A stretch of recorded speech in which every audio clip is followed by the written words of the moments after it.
আরে দাদা, তুমি আমার সাথে এটা করতে পারলে? আমি বিদেশে থাকাতে যে তোমাকে টাকাগুলো দিয়েছিলাম আর তুমি সেই টাকাগুলো খরচ করে নিলে। আমি বিদেশ থাকাতে গাও পুড়িয়ে রই দিয়ে এই টাকাগুলো পাঠিয়েছিলাম আমার জমি কেনার জন্য, আর সেই টাকাগুলো দিয়ে তুমি নিজের জমি কিনে নিলে। এখন আমি কি করব? আরে ভাই, আমার এটা করা তো ঠিক হয় নাই। তুই বিদেশ থেকে আমাকে টাকাগুলো পাঠাচ্ছিস, সেই টাকাগুলো আমি খরচ করে ফেলাছি। আগে যদি বুঝতা এইরকম করতে না, আগে যদি বুঝতা তাহলে আমার টাকাগুলো তুমি এইভাবে মেরে দিতে না। আমি রই যে খেয়ে না খেয়ে খেটে যে টাকাগুলো জমাইছি সেই টাকাগুলো পাঠিয়েছি তোমাকে আমার জমি কেনার জন্য, তুমি সেই টাকা মেরে দিলে। তার জন্য টাকা পয়সা দিয়ে কাউকে বিশ্বাস করা যায় না। যাকে বিশ্বাস করবে সে তোমার টাকা মেরে খাবে। তুমি যেমন করলে আমার সাথে।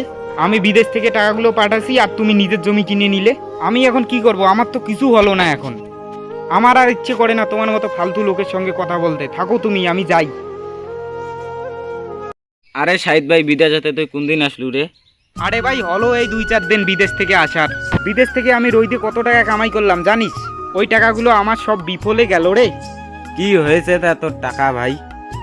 আরে আমি বিদেশে যে কষ্ট করে টাকাগুলো পাঠিয়েছিলাম না আমার দাদাকে জমি কেনার জন্য, ওই টাকাগুলো আমার দাদা কি করেছে, আমার দাদা ওর নিজের জমি কিনেছে আর আমাকে টাকাগুলো দেয়নি।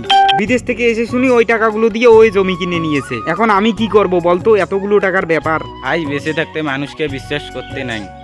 আরে ভাই, আমার নিজের দাদা, তার জন্য ওকে বিশ্বাস করে এতগুলো টাকা রাখতে দিয়েছিলাম। ও যে আমার সাথে এরকম করবে আমি কি জানি? ভাই, তোর নিজের এখনই রাখলে হয় অনেক ভালো হতো। আরে হাসান ভাই, তা কোথায় যাচ্ছিস তুই? আরে ভাই, জমিতে কাজ করছিস না, তাই তোকে দেখলাম, তাই এখানে আসলাম। ঠিক আছে তাহলে যা। যাই ভাই। আরে পঞ্চায়েত মশাই, আপনাকে আমি সারা দুনিয়া খুঁজে বেড়াচ্ছি কিন্তু কোথাও পাচ্ছি না। আপনি এখানে কেন? আরে পঞ্চায়েত মশাই, আমি বিদেশ থেকে যে টাকাগুলো কামাই করে এনেছি না, ওই টাকাগুলো আমার দাদা না সব মেরে দিয়েছে।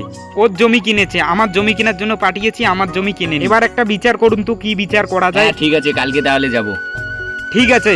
রে, তুই বলে তোর ভাইয়ের বাইরে রাখাটা টাকা মেরে দিয়েছিস? হ্যাঁ পঞ্চায়েত, আমি মেরে দিয়েছি। হ্যাঁ পঞ্চায়েত সাহেব, এ আমার বিদেশে থাকা 4-5 লাখ টাকা মেরে দিয়েছে।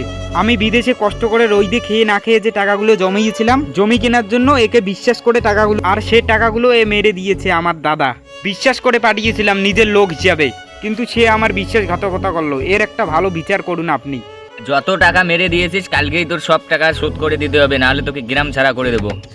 ঠিক আছে পঞ্চায়েত সাহেব, আপনার এই বিচারটা আমাকে খুব ভালো লাগলো। তাহলে আমরা আজকে যাই, এ আমাকে কালকের মধ্যে টাকা ফিরিয়ে দিবে। ফিরিয়ে দিলে আমি আপনাকে জানাবো। ঠিক আছে, যাই।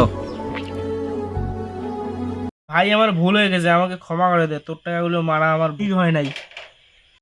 তোমার কোনো ক্ষমা হয় না, বুঝলে? তুমি যে আমার এতগুলো টাকা মেরে দিয়েছো, তোমাকে আমার ক্ষমা করে দেওয়াটাই ভুল। তোমাকে আমি নিজের দাদা হিসেবে বিশ্বাস করে কতগুলো টাকা রাখতে দিয়েছিলাম, আর সেই টাকাগুলো তুমি দিয়ে খরচ করে নিলে। এটা কোনো কথা হলো বলো তো? তাও আমি তোমাকে ক্ষমা করে দিলাম। এরকম কাজ আর কারোর সাথে কোনোদিন করো না, বুঝলে? না হলে তোমার পাপের ফল তোমাকেই পেতে হবে। এবার যাও।